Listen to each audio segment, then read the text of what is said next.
Welcome to Catch You Outdoors. I'm your host, Captain Rob Modes. This podcast is about living and playing in the Florida Keys, a 125-mile long chain of islands.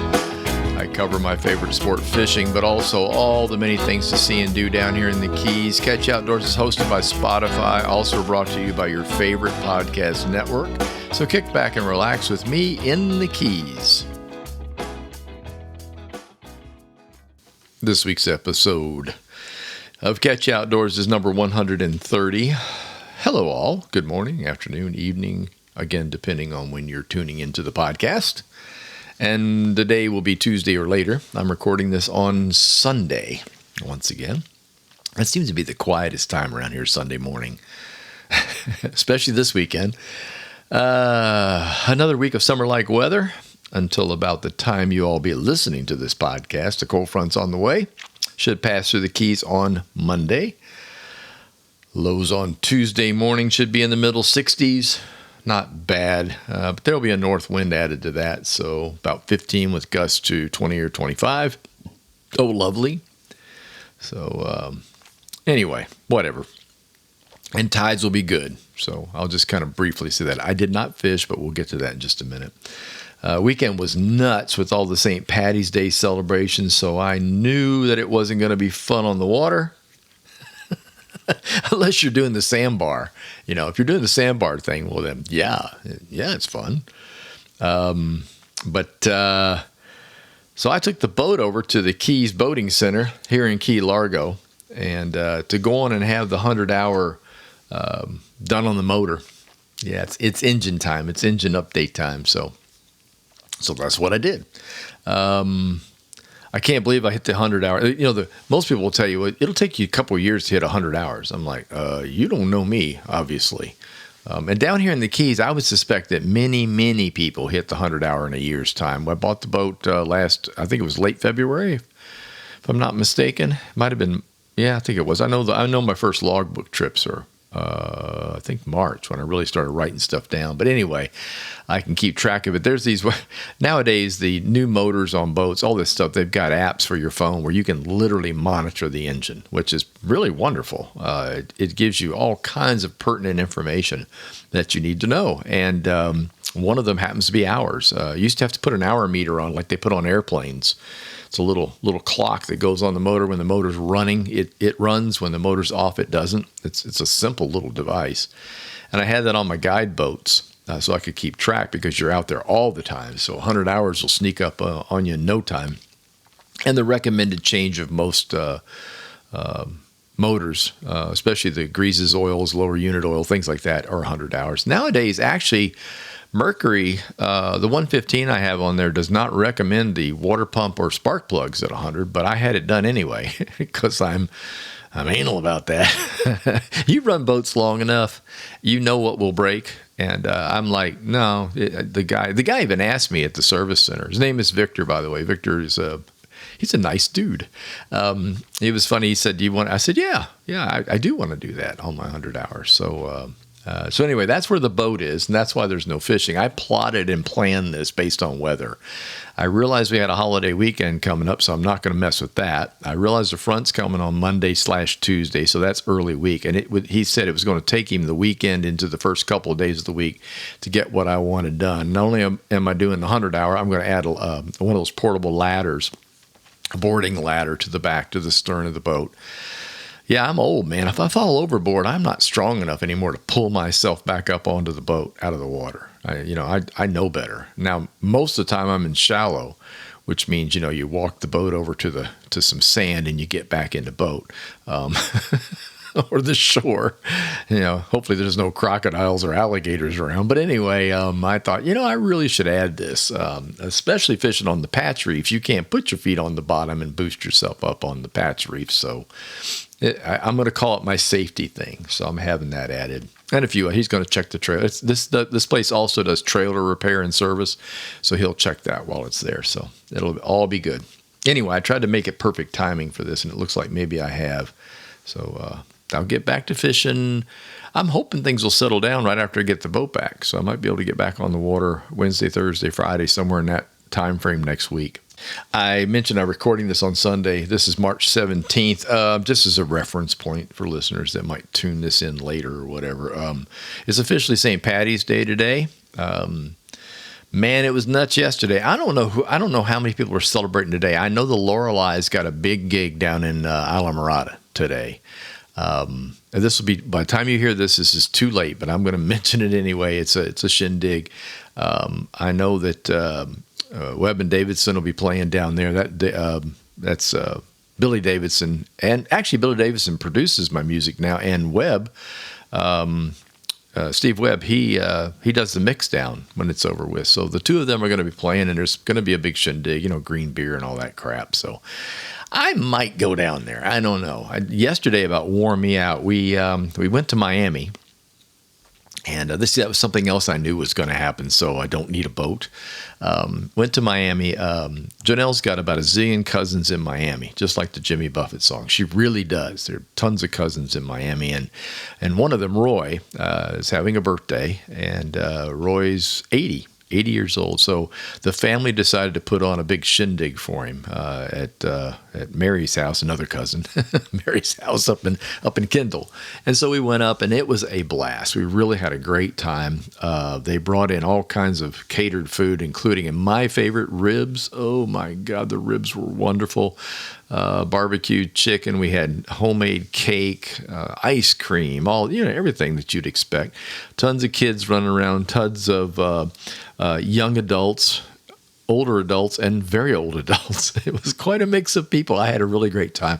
I always have a good time with Janelle's family. Their family is big, and they love to get together, and they have a great time when they do. So happy birthday, Roy.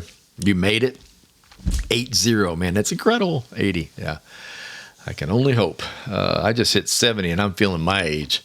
But anyway, that's what we did. On the way back, this is funny. We took the trip up in the morning. Around 10 we left. And the reason we left at 10, we knew that things are going to be hopping here. The Caribbean Club, literally across the street from where we live, is having a huge St. Patty's Day bash. There's a parade. There are tents set up, with vendors. I mean, it's huge. And we knew it was going to be a mess. So we got the hell out of Dodge around 10-ish, 10:30-ish to head up to Miami. And, of course, missed all that. And the ride to Mary's house was, Mary and Ovi's house was about, 45 minutes or so from here. Coming back, an hour and a half. Yay, baby. Yeah, the 18-mile stretch was just packed, as usual, on a Saturday. But worse, I tell you what happened. For those of you that are familiar and have driven the 18-mile, the boaters do their own little sandbars kind of thing alongside of US 1 about 2 or 3 miles before you get to Key Largo on the left-hand side, on the bay side of the road. It's all bay side. What am I saying? It's the Card Sound side. And they get in there and they party. They have boats galore, girls in bikinis. They got barbecues set up. They got all kinds of floating nonsense in the water. It's crazy. Well, what they had there, they put screens up along the fencing so you couldn't see that. They realized that the big slowdown happened because everybody in their cars slowed down to see what the partiers were doing on the boats in the water. And that was real common back in the 90s and into early 2000s. I mean, Janelle and I and all my friends can tell you the traffic jam started right there. That's where the road came to a standstill for the next 2 or 3 miles. Well, the big storm that came through last summer, that big, huge rain, damn near the no-name storm, I guess we're calling it now, blew all that screening down. The fence is still there, but it just wiped out. So they pulled it all down. So guess what? Now you can see all the boats again and all the partiers and the pretty girls. And so everything comes to a screeching halt again. And that's what happened yesterday. So we spent probably 30 minutes just right there in probably 2 or 3 miles of road. And then we got around that and got on to US 1 heading south toward Key West, toward our house, basically. And we got to the Caribbean Club, and there was another huge backup because of, yes, the St. Patty's Day party we avoided leaving early in the morning. We ran right into coming home. So we didn't get home till 5. Should have been home closer to 3, but that's okay. I had a good time. We hid in the house. The party wound down. Everything. This morning, it's like, everybody left. I think they're sleeping. I think that's what they're doing now, is they're all sleeping. As mentioned before, I did not do any fishing. Boo-hoo. Since the boat was in for a checkup, of course, I had an excuse this time. And the weather had been really pretty good. It's hot.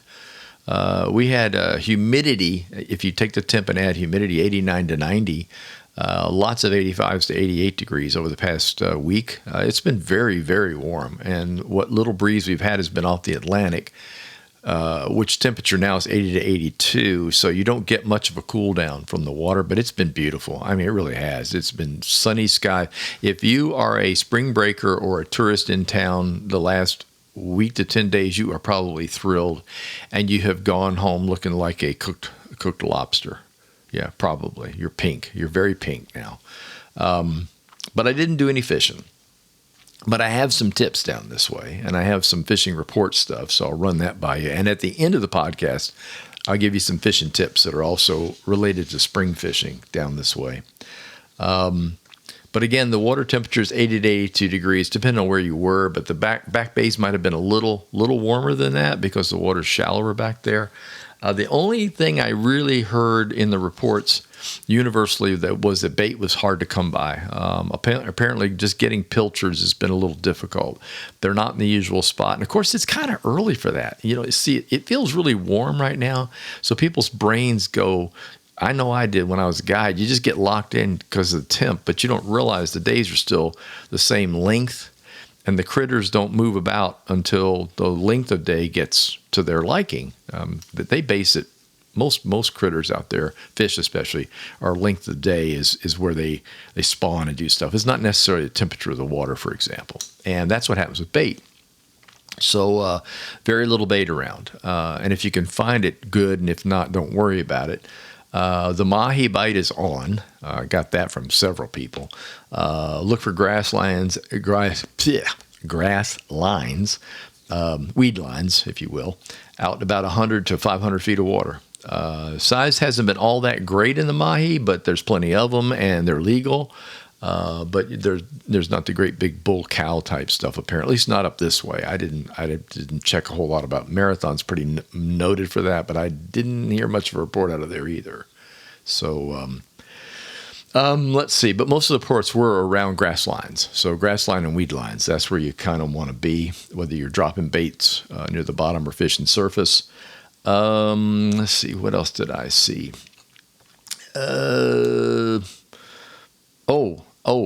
Mahi bite. A tip that is given every year to people that are new here or fish for mahi here. If you catch a mahi, a dolphin fish, not flipper, mahi, dorado. If you catch one, you leave it in the water and pick up another rod, or if you got a buddy or two on the boat, they all cast and everybody gets one. So having a mahi in the water is much better than yanking it out of the water, which is really hard for some people to do, not to do. I mean, let's face it, you caught a fish, right? You want to land it. And especially in the case of mahi, which is almost always a food fish. It's just one of those things. But no, if you leave it in the water, it attracts its buddies, and then you can cast to them and get more. The trick is always leaving one in the water, and that's really hard for the individual angler out there. If you're out there like myself, by yourself, I purposely put 2 rear rod holders on my boat. On the back of the seat, basically, is where I mounted them. So that if I get a mahi on, I just stick the rod in one of those holders, pick up another rod with bait, and put it in the water. And then what you do is you start rotating. It's tricky. It really is. There's a good chance of tangling, but it will increase your catch in mahi dramatically if you do that versus yanking one in the boat and then you look around and all the rest of them are gone. And so there's a tip for you. So they compete for food, man. That's what they do. They really do. And they'll pound you hard if you get into a school of them. Let's see, yellowtail muttons and mangrove snapper are the story on the reefs, patch reefs, and near the wrecks. There's been some really good size mutton out there. In my case, last week when I fished, the yellowtail were all short. I mean, I got a mess of yellowtail, but every single one of them was short. I can't wait to get back out there again. I got to look harder. I know good-sized yellowtail are being caught off of Marathon and Islamorada out on the reefs, but I didn't hear a whole lot of reports in that. To be honest with you, best reports for the whole week in print, radio, and anywhere that I could read it online were around Marathon. Marathon really had it going on, both on the Gulf side and on the ocean side. So if you're in Marathon, I think that's where, I don't know, all the fish went there for spring break, I guess. Maybe. I don't know. I guess I should mention that the winds have not been a big issue. I mean, there's offshore winds have been. It's been a little breezy. We haven't been getting any small craft or any of that kind of stuff going on, but it's enough so the smaller boats aren't going out there yet. A little bumpy. Swelly, I think it's a better word, not bumpy. Anyway, what has been the issue are the crowds of people. Spring break is happening, and so you've got, I'm not talking about the students now, I'm talking about the adults are out there down here. Most of them come down, they're bringing their kids because their kids are out of school. So you can get away for a week and come down and stay and fish and carry on. So you have this abundance of folks out on the water. I mean, that's what they do. And I used to be a part of that back in the 90s and the early 2000s. So I kind of understand. But it's very crowded. And I think that really put off a lot of the anglers, which is why you don't see much until you get down to Marathon and down to toward Key West, where I guess the spring break crowds are a little thinner. I don't know that for a fact, but it sure seems that way. And as a matter of fact, if I were a student coming down to stay, I would look seriously at Marathon, because you'll find that most of your hotel motels and other rentals are a little less money in that area. They're real high in Key West, and they're high here in Key Largo. But down in that lower part, I don't know, maybe it's just people don't want to travel that far when they start driving down the Keys. There's a lack of an airport there. You have to fly into Key West or Miami. You don't have much of a choice in between unless you got a private aircraft or a private way of getting to the Marathon airport. But I don't know, there's something about that. So, but the fishing in Marathon was pretty daggone good. I will say that. I mentioned daylight savings time last week. It still sucks. 7 a.m. it's dark. It's ridiculous. Who thought this would be a good idea? Staying up lighter later. I mean, come on. I don't mind barbecuing in the backyard with the lights on. I've got those decorative string lights, as they advertise them. The 12 volters that hang all in the trees.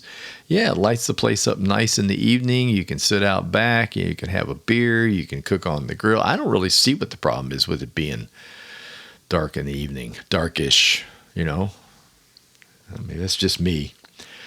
Anyway, moving right along, the Keys are now being patrolled heavily by the U.S. Coast Guard and other policing outfits. This is for the influx of Haitian immigrants that are doing their best to escape Haiti. I'd be escaping Haiti too right now. If you haven't heard about this, then you're probably not watching all the news channels. Down here, we're very much aware of it, both by TV and radio. Anyhow, if you're fishing out away from land, keep your eyes open and report anything suspicious you might see out that way. I'd also suggest you have all the required safety equipment on board. Yeah. If nothing's happening out there, the U.S. Coasties get bored and they'll stop and board you for a look-see. Just so you know. So before you go out, make sure you got your safety stuff, got your life jackets and all the required equipment on whatever size boat you're on, because you're liable to, you definitely have more of a chance. Let's put it that way. Also related to boating, have patience, please, at the launch sites. We haven't had any recent battles, but it has happened. They're very busy right now. And if you are uncomfortable launching a boat at the ramp or you haven't done it before, please practice somewhere else first. And when you get to the ramp, don't block the ramp and then start putting all your stuff from, say, the truck or the auto into the boat. Get the boat ready away from the ramp and then bring it over and put that sucker in the water as quickly as you can. Okay? That'll save an awful lot of yelling and screaming and horn blowing and all that other stuff. Let's see what else is in the news. Bird nesting season is underway. I got a notice from FWC to be aware of that. There are critical wildlife area closures now happening. So what happens in the springtime? We have an influx of seabirds. They are mostly shore nesting type birds, like the small ones, terns, things like that, the little guys.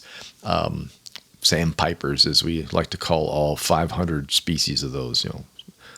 There really are a zillion different sandpiper type little birds. There's skimmers, all kinds of stuff. But anyway, they nest in the sand or along a beach or right up close to shoreline. Now, we don't have a huge problem with that in the Keys, Oceanside here. We don't have a lot of beaches and we don't have a lot of nesting areas, but we have a lot of them on the inside, Florida Bay, and especially around Cape Sable and out on the beaches that run up along Everglades National Park at the tip of Florida. So please be aware if there's some place that you like to go, you like to fish the area, you like to land there, you might want to camp at night along those beaches, it might be closed. So you need to check that before you do that. So they call them critical wildlife area. If you look that up on the web, there's a map showing where they are, and there's also a closure notice showing what is open and what's closed due to bird nesting. So keep that one in mind. What else is happening? Oh, I had a huge headline. Where's my piece of paper? Hang on, I got to get this piece of paper over here. Here we go. It's like radio. I actually wrote some stuff down for a change. Usually I just fire from the hip. Headline, Johnny Morris. Sound familiar? Y'all know that guy? Yeah, he's that billionaire that started Bass Pro Shops, yeah, and has put them everywhere. Yeah. Matter of fact, I think one of the most fun ones of all is the one in Islamorada, which is really not what, quote, a Bass Pro Shop. They call that Outdoor World. It's an unusual shop because it's all salt water. Bass Pro Shops are not all salt water. Let me talk about that. When they put the shop in Fort Myers, I was one of the people that got hired basically to help stock. And it was really fun. I mean, I'd go into a Bass Pro wide open with nothing in it, but rows of empty shelves. And they started bringing the stock in. And it didn't take me long to figure out that it was mostly freshwater. I don't know what to say, but it was. They had saltwater aisles, don't get me wrong, but the freshwater far outnumbered it. And I kept thinking to myself, you all realize that you're much closer to salt here than you are to fresh. I mean, granted, Okeechobee is right there. Well, it's not right there. It's, at least 45 minutes away from where we were in Fort Myers. And the Gulf of Mexico was 15 to 20 minutes away. So it was, there's this, you're like, okay.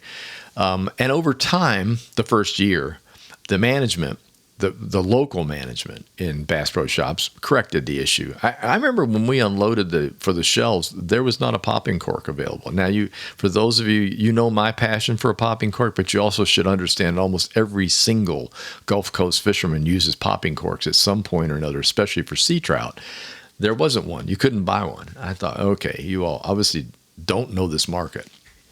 And they didn't, but locally we did, and locally the management did, and locally they fixed it. But I always thought that was kind of hilarious.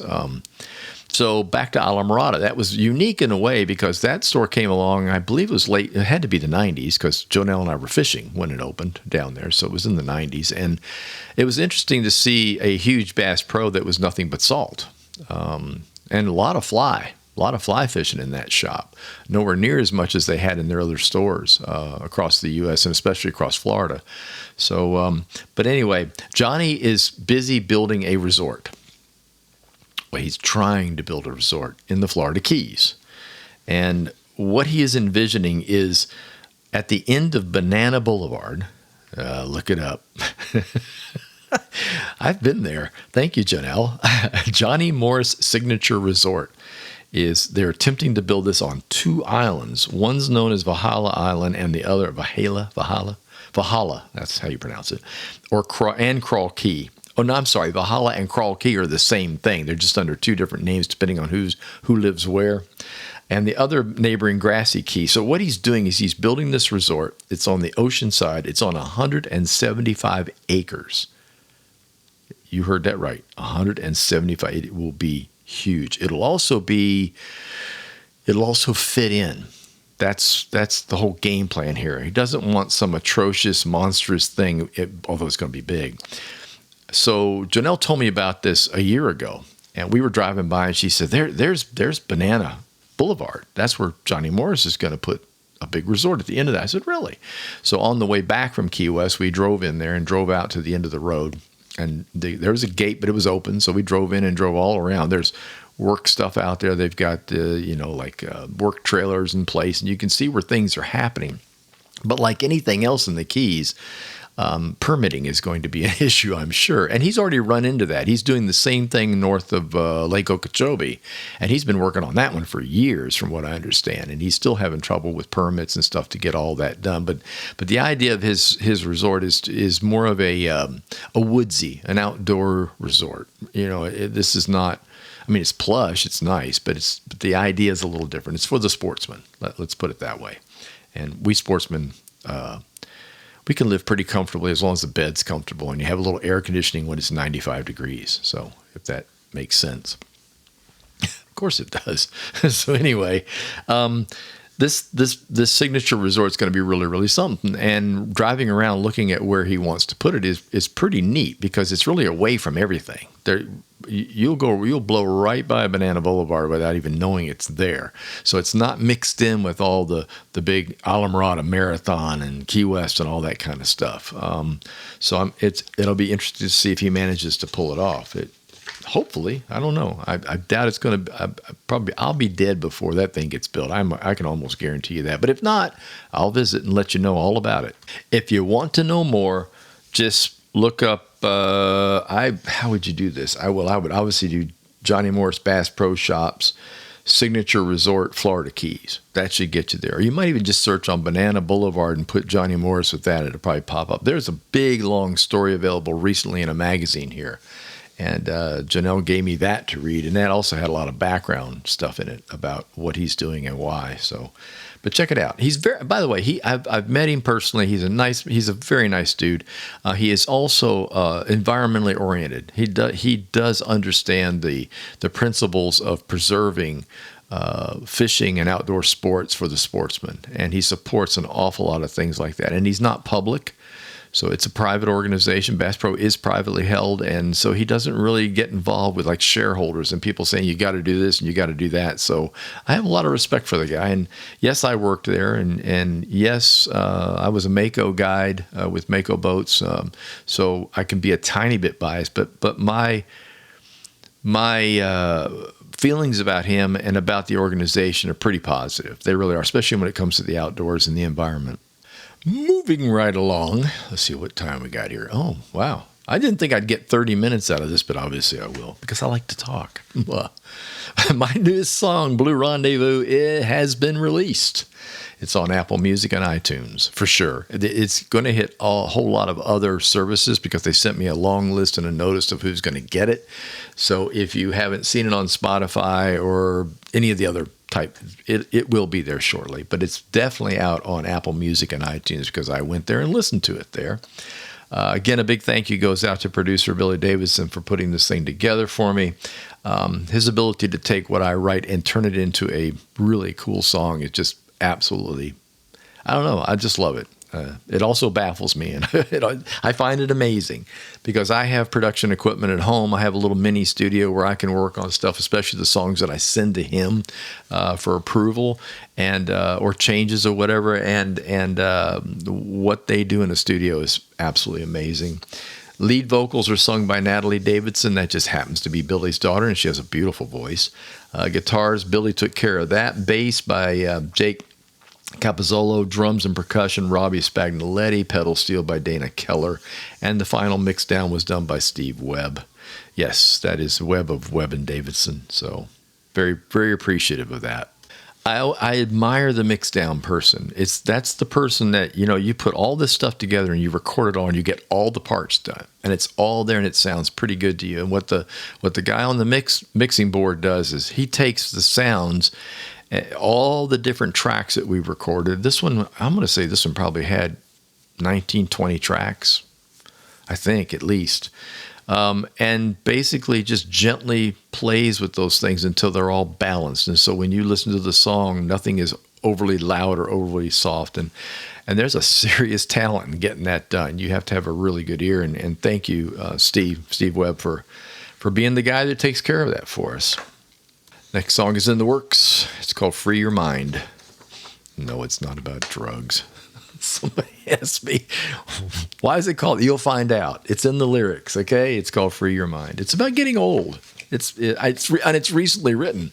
It's a 2023 song. It is not a 1990 song like all the rest. Well, I've got a few new ones that are going to be in this mix of songs, but this one was written last year. So back to fishing. There have been many discussions about the best bait to use on Patch Reef, so I thought I would cover this. Obviously, this is going to be in my book as well, but I really wanted to kind of get this out there. If you ask 5 fishing folks, you'll get 5 answers. That's something I have learned about the Florida Keys. If you ask somebody up in or on the Southwest coast where I fished, what's the best bait? They'll say shrimp almost every time. Most of them will. And then they'll go, what else? White bait pilchers. But what about cut bait? Oh, ladyfish. That doesn't happen down here. When you start talking about baits or the best baits on reef, they don't really talk about ladyfish. And I think the reason for that is you don't catch a whole lot of them out on Patch. I can say I've never caught a ladyfish on the Patch Reef. I'm sure it's been done and I'm sure it happens, but not to me. But what you do get on the Patch Reef is this lovely little bait called ballyhoo. And you'll hear a lot about people fishing shrimp. I fish shrimp on the reef. I've also fished squid. That's not unusual at all. And squid works great for a lot of really interesting. As a matter of fact, squid is one of the top baits used for swordfish. Dropping baits down into 1,500 feet of water. Squid is a go-to for swords. But for fishing most of the other reefs, the pastriches and stuff like that, the best thing is ballyhoo. Now, the neat thing about ballyhoo is you could throw a net on it if you wanted to, but quite honestly, it's just as easy to get it with a sabiki rig. If you put a chum block in and you're sitting on a reef patch, say in 30, 40, 50 feet of water, or even shallower, it will not take long for the chum block to bring ballyhoo to the boat, along with other odds and ends and the fish you're trying to catch, like yellowtail, stuff like that. So, but ballyhoo, that as a cut bait was something that I was not real familiar with, to be honest with you. When I fished years ago in Islamorada, Janelle and I fished mostly in the backcountry. We didn't do a lot of Patch Reef fishing, and if we did it with shrimp. We fished mostly back, which means we used artificial, we used flies, live shrimp, pilchards, things like that, and swimming hard baits that look like matching the hatch type stuff, trying to look like a white bait, basically. Yozuris, things like that. So when it came to Key Largo, I started fishing the reefs a lot more, when I can, when the wind stops blowing. And it's nice. I mean, I love going out there. It's really fun. But it never dawned on me that ballyhoo was the big bait of choice until you start talking to people, reading, asking questions, and ballyhoo is pretty seriously good. So I started buying those packages of frozen ballyhoo and cutting them up. And let me tell you what, that stuff works. You go out in 30, 35, 40 feet of water and you put a chunk of cut ballyhoo down on a dropper rig, you are most likely going to get a fish almost immediately. That stuff is like candy to those fish. And I mean anything. Grunt, yellowtail, muttons, big mangroves, grouper, just about anything down there. I know ballyhoo apparently has a smell that every single fish down there likes. And I know that the trolling guys, that's what they use. They troll ballyhoo out there for mahi, for wahoo, for sails. I mean, a lot of this, that's what it's used. So it's a very, very common bait. So that I just wanted to kind of throw that out there as a tip. If you're coming down to the Keys and you're going to fish and you see frozen ballyhoo, not the rigged one. I'm not talking about the one that's already got the wire and the hooks in it that you're going to use for trolling. Just packages of frozen ballyhoo. Get you some. And if you're out there on the reef and you got a chum block behind you, be sure to bring a sabiki rig with you that you can drop over, and the ballyhoo will snatch that sabiki, and you can bring them in live if you want to. Honestly, I cannot tell the difference between cut ballyhoo live and cut ballyhoo frozen. Both seem to work really well. So if I learn more about that, I'll let you know, because I really just started doing this thing with the ballyhoo, and but I find it fascinating. I'm going to call it the ladyfish of the Florida Keys for cut bait. The guys in the Keys are going, what did he say? Chicken of the sea. Yeah, it works. It works really well on the reef, so try it. And now it's time for useless information. And now, from the original book of useless information. You are a reject! You are useless! You can get a job down here cleaning toilets! Here's your host, Captain Rob Modies. Well, he swears up and down he's useless, but he might be all right eventually, but completely useless. With useless information. So here we go. Bah. Number 1, for those that don't know, I do 3 of these things, so stand by. The phrase, often a bridesmaid, never a bride, actually comes from an early advertisement for Listerine mouthwash. Hey, I just report what I get out of the book called Useless Information, so... Number 2, clans long ago who wanted to get rid of their unwanted people without killing them used to burn down their houses. Hence the expression, get fired. Okay. And number 3, the phrase, the boogeyman will get you, refers to the boogie people who still inhabit an area of Indonesia. These people still act as pirates today and attack passing ships. Don't let the boogeyman get you. And there you go until next week.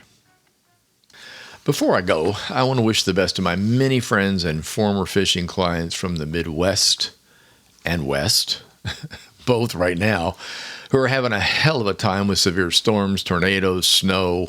Take care, my friends. Keep your heads down. I've often said that I prefer hurricanes over all the other disasters. At least we can plan ahead and get out of the way. But no disaster is the best disaster. So y'all take it easy. I'm thinking about you. I know what a pain it is to have stuff come raining down on you like that. March is almost over. It'll soon be safe to return to Florida after spring break. That's a joke. Things are not going well along Miami Beach and now Fort Lauderdale and even in Daytona. I predict that breaking up with spring break in Florida is going to happen sooner or later. That's our new phrase, by the way, breaking up with spring break. Yep, I think that's going to happen. That's a bummer. Come on, kids. Y'all can do better. You can behave yourselves. I know you can. Thank you for tuning in. If you enjoyed listening, please tell a friend, leave a review, and don't forget to subscribe to the channel. The Facebook page is Catch You Outdoors. The website is catchyoutdoors.com, where you can find all the previous podcasts and a schedule of what's to come. Until next time, get outdoors and enjoy.